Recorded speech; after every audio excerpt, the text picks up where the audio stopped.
Hello, I'm Jim Guy, founder and director of Introspect, nonprofit corporation designed to help the addict and their family in recovering from alcoholism.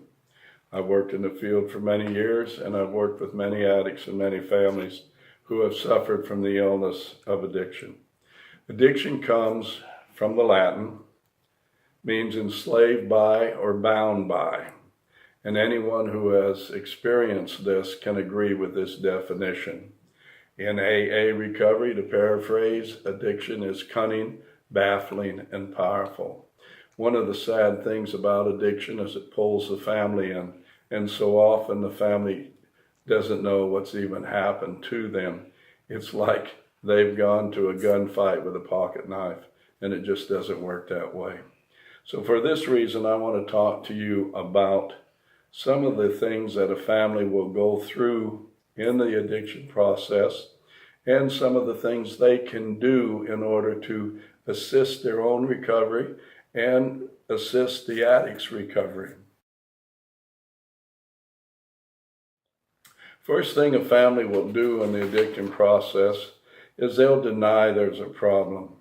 They'll lie to themselves, and the addict, of course, will help them to deny it. And they'll start blaming everybody, and they'll refuse to see reality as it is.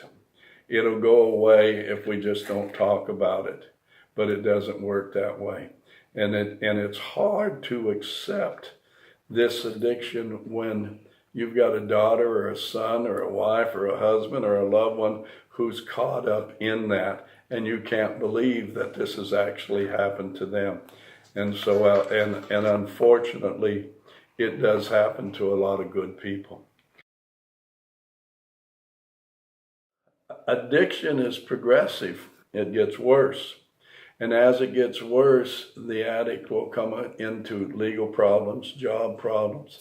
They'll lose friends, and there'll always be an excuse. Well, this friend doesn't come around anymore because, but it's generally an excuse.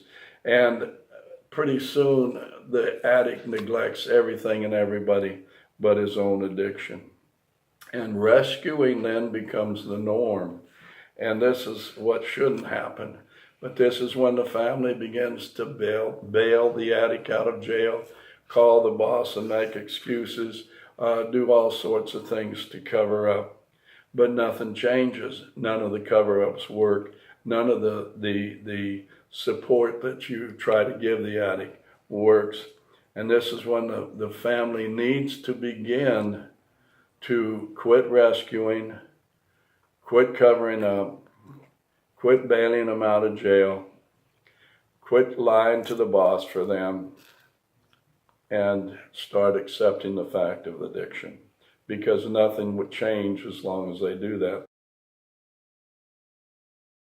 But don't stay up all night talking to the addict. I can't tell you the number of times that people have told me, well, it's going to be all right. We stayed up all night and talked about it. No, it's not. It's not going to be all right. Don't explain yourself. Don't find yourself needing to explain. The addict will do any number of things to turn the tables on you and make you responsible. And you are not the responsible one. The addict is responsible. Do that. Unfortunately, in this process, the family will often just throw up their hands and quit, thanks to lost cause. None of the home remedies worked, and the addict's promises come to nothing. So at this stage, they just start to blame the addict, and it gets very painful and a lot of guilt-ridden. It becomes extremely guilt-ridden for the family, because then you start thinking, oh, I just wish this person would disappear. And you think this is extreme, but the insanity of addiction is extreme. It takes good people to places they never thought they'd ever go. If this is your life, then there are some things you can do to help yourself, and in the process, help the addict. The first thing you want to do is do not take blame. You did not cause this addiction, you cannot cure this addiction, and you cannot control it. The best thing for you to do is to let natural consequences happen. If the individual doesn't get to work, you don't make the excuse. You quit excusing and you quit doing those things. Do not accept guilt. The addict will do everything to make you feel guilty. I've seen many, many times families will come to me and they'll be so full of guilt that what have they done wrong? You haven't done anything wrong. But the addict will do and blame anybody or anything in order to protect their addiction. So don't accept the guilt. Don't try to have a conversation and or argue with them when the person is intoxicated or under the influence of drugs, because this can lead to nowhere, and often it can lead to violence. And the thing of it is, keep yourself safe. Keep yourself safe in all situations. And if necessary, have an escape plan.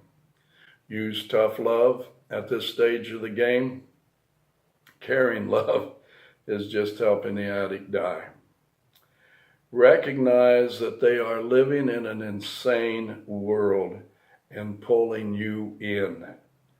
And it is anything but fun. It is insanity. Talk to them when they are free of the drug, as I said. Talk when you are calm. Say what is necessary. Do not debate. Do not defend. Do not listen to excuses.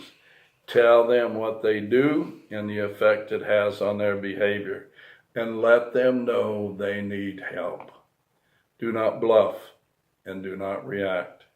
Do not rescue them, as I said. Let natural consequences happen. And I've said it twice, I may say it another time. Let the natural consequences happen. Now, some of the things that we've covered here briefly are difficult to do. It's not an easy thing. And that's why one of the most important things that you can do in this process is get help for you. Find a program that deals with the family. Find a program that you can go to and have the support that you need. Tell yourself you need help. Go to Al-Anon. Go to Nar-Anon.